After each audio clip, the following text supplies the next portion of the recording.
Sudah ada anak pergi sekolah, sudah ada cucu, kita semua mau hidup senang. Kalau ada susah, minta tolong siapa membantu. Dulu kita sudah bantu, tak cukup, kita cari jalan. Sebab itu kita harap Datuk Najib bila menjadi Perdana Menteri, dia akan make kira semua sekali.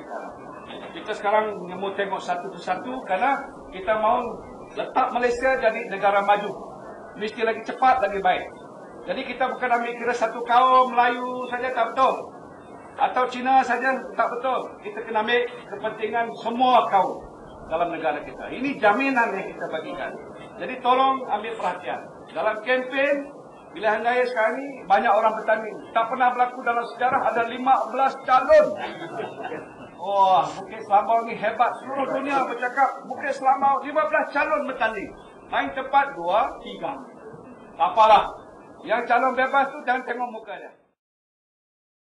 Timbalan Presiden UMNO Tan Sri Muhyiddin Yassin berkata demikian di majlis penyerahan sumbangan RM350,000 kepada Sekolah Jenis Kebangsaan Sungai Tukang, Sungai Petani.